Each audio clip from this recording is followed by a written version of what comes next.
Huh? What? Natalie, are you sleeping? We need to do stand-up for the best of episode. You mean you have to introduce the best shows of this quarter? Yeah, and we're running out of time. We need to hurry. What are they again? Well, there's the Piecycle, Ben the Bag, Mr. Greek. But you're forgetting 3D printing, Cultural Fest, and our interview with Phoenix Jones. When are they again? On today's Double Shot.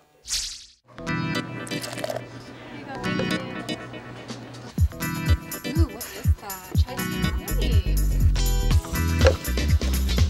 Yeah.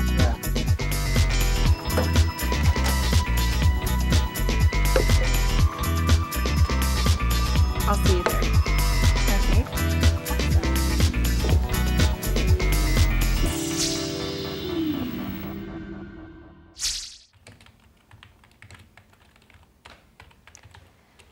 Man, I'm hungry after that nap.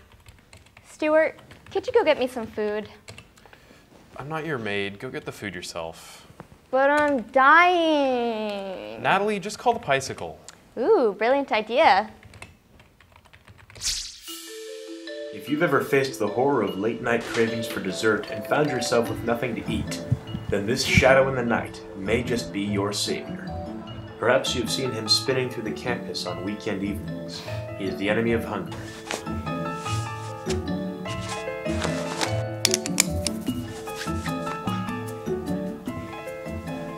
Enter the Piecycle. Max Krausar, aka the Piecycle, spends his evenings delivering pies all across campus.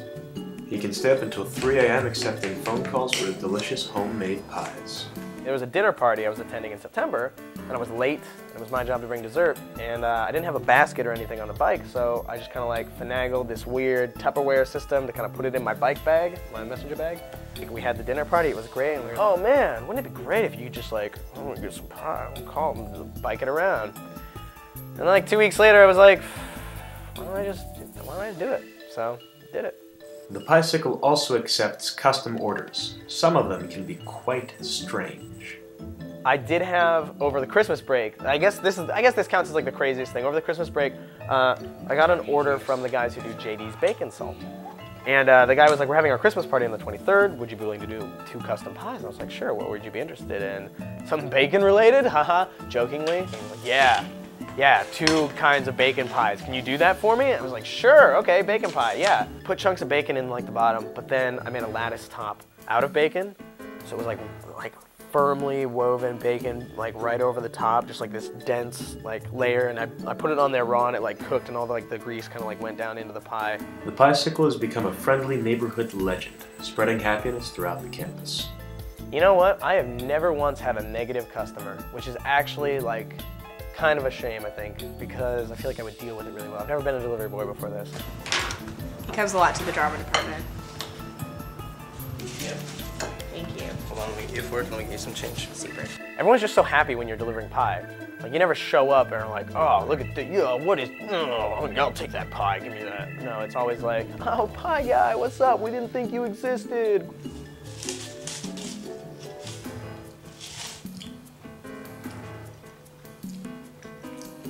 Good pie. Some good cherry pie. I like meeting people, I like baking pies, and I like continuing to eat food, so having money is nice. Money's not that important, but you gotta get it somewhere. Thank you. See you later, Max. Talk to you soon. The future of the Piecycle, the immediate future is I keep doing it for the rest of the year, and then I hate to break it to the U District, but I might move up to the Hill and start delivering up there. The big dream, the big goal, I guess, would be to sell the concept and business off to like a big Seattle bakery. The Piecycle may be gone soon, so make sure you order while you can. You can reach Piecycle Friday and Saturday nights, late night in the U District, 425-923-6655. Send me a text, tell me what you want, where you want it. I will bring you some pie by the slice or by the whole. $3 a slice, 20 for a whole.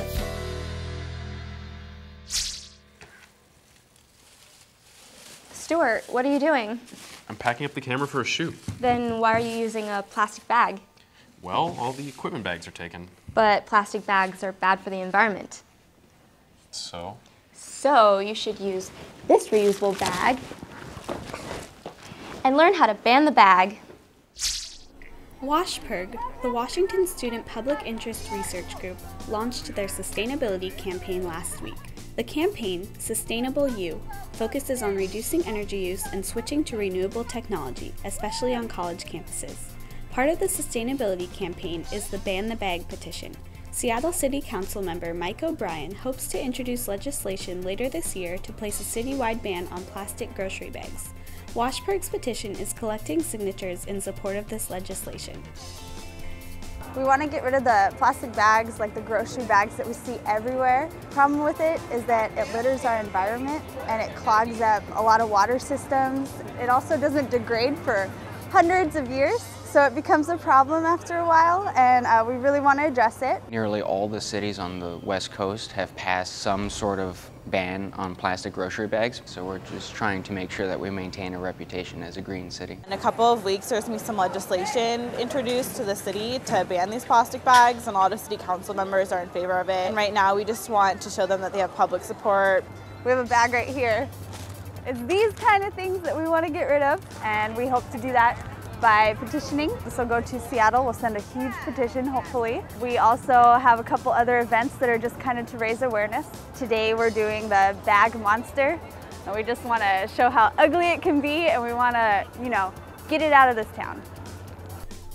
Amanda donned a plastic bag monster costume constructed from cardboard and plastic bags last Thursday in Red Square. Passerby proceeded to defeat the plastic bag monster by shooting it with Nerf guns in exchange for campaign buttons, flyers, and candy. We were doing this just as an event to get some publicity, and it's because plastic bags are pretty much like a monster in the Puget Sound because there's so many there destroying the ecology. The plastic bag monster was a way that allowed us to really grab people's attention and do it in a way that was fun and hopefully entertaining. It just allowed us to kind of take some of the seriousness out of a really serious topic, which is really hard to do in a lot of these campaigns. A lot of plastic bags contribute to waste around the area, especially in the Puget Sound, and it's really harmful for a lot of animals who eat them, and they get sick because of it. And it's such a simple thing to do to help the environment a lot. We also want to inform people that there are just simple steps that they can take in their day-to-day life to really reduce their impact on the environment and the carbon footprint. It's not too much of an effort to just, use a reusable bag. Using your car less, taking public transportation, walking or biking to your work or to the university. A plastic bag ban is essentially just trying to get people to change their daily routines so that they are more environmentally friendly and that they're more conscious of how their day-to-day routine really affects the environment. For more information about WashPIRG at the University of Washington, visit their Facebook page or www.washpirgstudents.org/UW.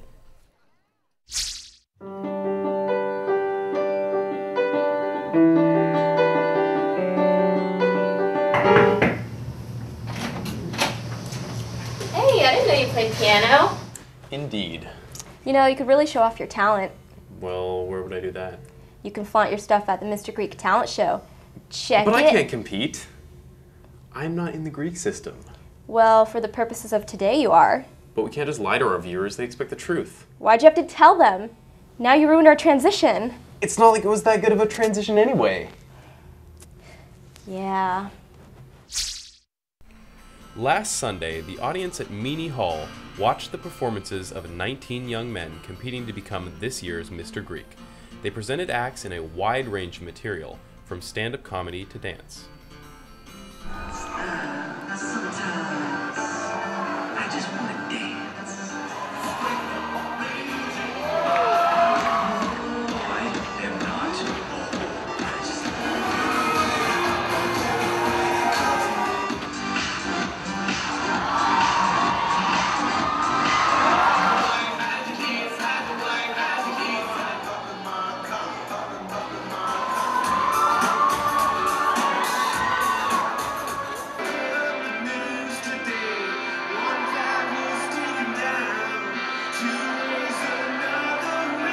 Mr. Greek is a philanthropy put on by Alpha Gamma Delta sorority. It works with Treehouse for Kids and raises money for foster children in that way. They have a contestant or a representative from each fraternity come up and then see how much money they can raise, and they put on a show and see to showcase each person's talent. So each contestant has been coming to weekly meetings where they learn a dance taught by the AGDs, and they perform that in the beginning. And then we go into the personality walk, which they pick their song and they pick their outfit and they do their best to show up their personality. And then we move into the talent portion of the competition where they show us their best talent. It's just do whatever you want. Just feel free to express your talents, you know.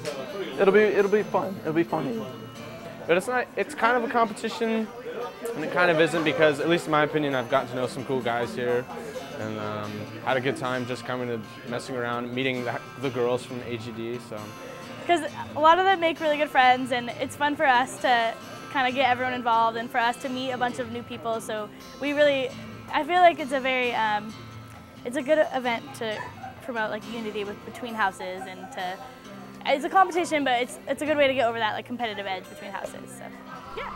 They've been working on these performances for months, and the end result was a fun-filled show full of dancing, singing, and laughter. You can stand under my umbrella. You can stand under my umbrella.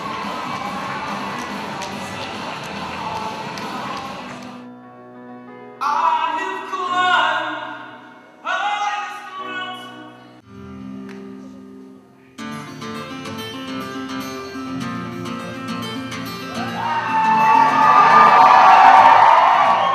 And his name is Cody.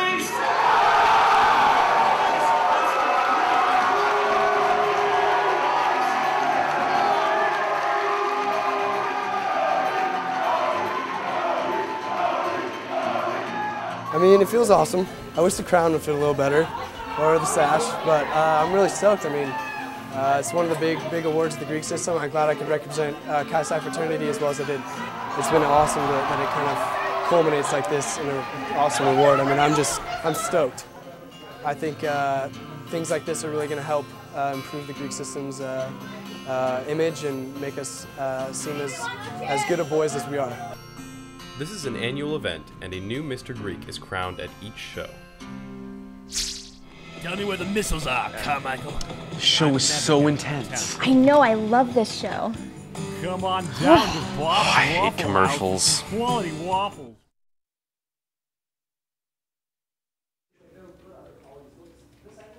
Stuart, what are you doing instead of helping me with my story? I'm watching a lecture on 3D printing. You're gonna have to 3D print yourself in your face if you don't come and help me. No, it's really cool. Check it out. The campus here at UW Seattle is so large that oftentimes students have no idea of the amazing research that's taking place. Such is the case with the Solheim Lab. This lab uses and develops printers that build objects using a process called additive manufacturing. Mark Ganter, one of the professors here, led us into his secret lab deep in the heart of the mechanical engineering building for this interview. You're standing in the Solheim Lab. We have about 10 different additive manufacturing processes. We can print in a dozen kinds of plastic. We can print in about 20 kinds of ceramic. We can print in about 50 total kinds of powder, including metals. Any piece of geometry you can imagine, we can model. Additive manufacturing basically deposits thin layers of an object. So if you made a computer model of an object, it would be sliced into very thin layers. Then a process would build the object by producing each single layer at a time and then adding them up as a stack. If you look at this, for the bottom cross section, you're just going to have a circle. For the next one, it's going to be a bigger circle, and then slowly, as you put all these cross sections together, you get an object. Hence additive manufacturing, adding it layer by layer. I was looking for a way to combine the analytical side with the artistic and creative side. And then I found Mark Ganter and got exposed to rapid prototyping and the ability to design something in 3 dimensions and then see your project come to fruition by the press of a button. There's always something new going on, whether it's trying out a new powder. The current powder we're messing around with is they're able to pour glass. It's a mold powder, so we can print out molds and then cast glass directly into the mold, which is something that nobody's really done before. So getting to create your own project, come in here and be creative while learning and doing some kind of research at the same time is a lot of fun. This is probably my favorite piece that I've made. It's a Star Wars X-Wing. The assignment for this part was to create a moving assembly on the Stratasys Dimension 3D printer. So, well, of course, me and my partner love Star Wars, so we had to make something Star Wars related. So we made this X-Wing, and the cockpit lid moves up and down on a small hinge, and the wings also open and close. They pop open because they're spring-loaded and the latch just fits right in the side. We were given the limitation of only 3 cubic inches of material. This guy's a little bigger than that. And we wanted him to, really move and be very clearly visible, so we made it hollow and larger.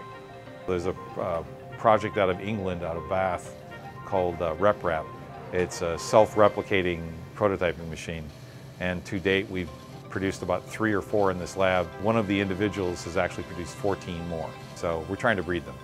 All the red pieces were built on the Stratasys, and then what the machine does is it can print all of these pieces again. So a piece breaks or you want to make another machine, you just print it on this one. The green material that's printing is PLA, which is polylactic acid. It's corn plastic, and it's that same material that we all know and love in the forks that don't work very well. The kind that the dining halls have that melt in your soup or melt on your hot pasta. So where does Mark Ganter think that this technology is going? I want a Star Trek replicator. Everybody does. We'll get there. That's what we're working on. Basically, we want to make one that's the size of your HP or LaserJet printer. So we think you can build them for $350.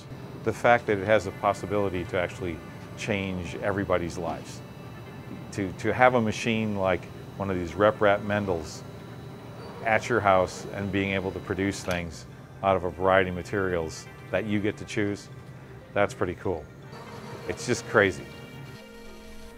Want to know more about Mark Ganter, his students, and this world-changing technology? Head over to their blog at open3dp.me.washington.edu.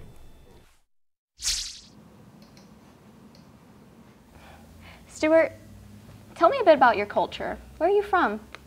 Well, we can trace my name to a town in Spain called Marlantes.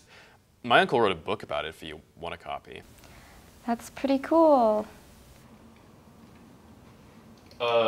So what kind of Asian are you? What kind of Asian am I? I'm Vietnamese and Italian. Maybe if you'd gone to Cultural Fest with me, you would have found out. On February 10th, students of all ages attended Cultural Fest's International Culture Exhibition, where over 35 countries had booths with informational posters, games, artwork, food, and more.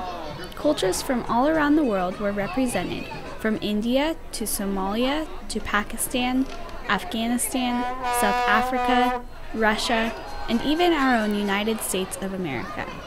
Cultural Fest is intended to celebrate diversity and present an opportunity to explore cultures in and around the University of Washington. Cultural Fest is hosted annually by FIUTS, the Foundation for International Understanding Through Students. After the exhibition earlier in the day, various countries performed cultural music and dance at Cultural Fest's evening show. And tonight is just a sampling of the diversity of cultural experiences that have come here to Seattle at the University of Washington.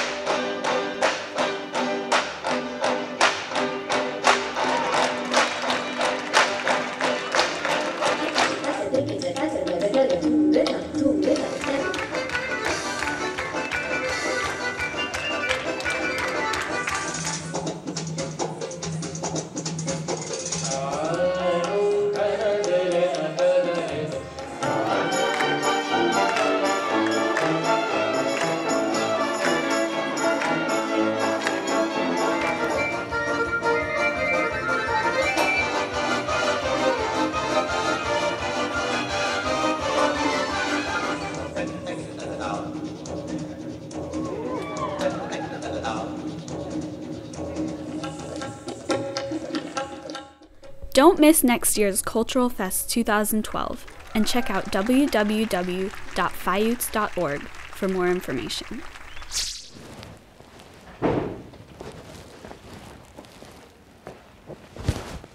What are you doing? I'm training to become part of the Rain City superhero movement. What's that? It's a group of real-life superheroes started by the famous Phoenix Jones. You honestly think you'd be able to win in a fight? Oh! Definitely. You may have seen them turning down dark alleys or dashing through Seattle's streets at dusk.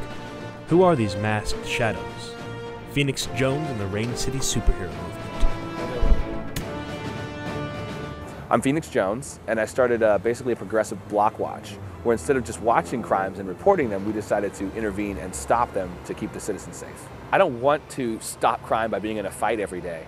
You know, when I first started fighting, I'd walk down the street and everyone wanted to fight me. Every drug dealer on the corner wanted to beat me up for walking around being a symbol. Now they know what happens when they mess with Phoenix Jones. The UW Police Department commented that they would prefer people just call 911 and not try to stop crime, as they believe intervening will only escalate violence. These superheroes made it clear that they're not vigilantes. They do call 911 and wait for the police to arrive, but they also intervene and detain the criminals first. We're not trying to get the citizens out here to stop crime by themselves because they're not trained for it. You know, what we're trying to do is help people not stand around and do bad things. We're trying to get them to call and report crime instead of stand there and do nothing. You have to show people what you would assume would be the right way to live, you know, in and out of the mask. So when did Phoenix Jones become Phoenix Jones? We're playing at Wild Waves and we're racing back to my car and my son slips. So I pick him up and blood's everywhere. And I cover his leg and he has a split from the top of his knee to the bottom of his shin. He fell in glass because someone had broken the window to my car. And I'm holding his leg shut and this guy comes running across the street with a phone, which is perfect because I was just at Wild Waves. I didn't have a phone on me. It was wet. It's a water park, right? And I'm like, call 911. And he goes, I can't. And I said, why? He goes, it'll ruin my YouTube clip. And he had a video of the whole thing, like the break-in, everything. And he wouldn't give it to police. And I asked him why. I said, because black people don't talk to cops, dog. You know that. And it hit me. There's a stereotype and a stigma that's happening. And people are afraid to step up because of the retribution of it. Shortly after this incident, Phoenix realized that he needed to step up and fight for people, regardless of the consequences. And I realized this is it. You've been training your whole life for this, like, accidentally. You know, you did gymnastics for a while, you competitive fought, you have several, you know, professional mixed martial arts fights. This is what you do. I mean, you are this guy. Phoenix draws his inspiration from the comic book character Nightwing, a normal man who trained to become a superhero. Phoenix respects Nightwing because he tried to stop crime at its source instead of just beating up criminals. He was a good person all around who had the skills to fight crime. And to me, that's the only real superhero. I'm never going to find a guy who fell from the sky who can fly or that can, you know, jump buildings in a single bound. But I can do backflips off buildings and I can do parkour and I'm in great shape and I can lift, you know, I can leg press 1,000 pounds. And I think that's as close as you're going to find. So what purpose does Phoenix believe he serves that official law enforcement cannot? At a time when it's harder to trust the governments and trust the police and trust things because of, you know, circumstances that have happened, you need someone who, in a weird way, is like you. I mean, I'm just like every other 22-year-old. I'm not, you know, I'm not crazy. I have a job, 9 to 5. I have a kid. I own my car. I make payments. You know, I'm just like everyone else. The only difference is I stand up for people, and that empowers everyone to be a superhero. I've seen people stand around and look at other people passed out on the ground and do nothing. I've seen people just walk by, and no matter how small what we're doing is literally changing the face of how people see other people, how people see the world. There's a time when you have to say, am I going to stand for something or am I going to stand for nothing? And whether we're in a funny mask or we're walking down the street or we're in a dark alley, this is a group of 11 people who got together and with the best of their knowledge said, criminals, we're coming. And when you see my gold and black suit walk down the street, you better know why we're here. Our biggest possible evilest enemy is apathy. I'm tired of people looking at other people and doing nothing. And my entire crew's not going to stand for it. If you see me on the streets, you can give me a high five and I'll appreciate that. Or when you see a crime, you can call 911 and do what we're all supposed to do. There's a hero inside each and every one of us, and it's time we do something.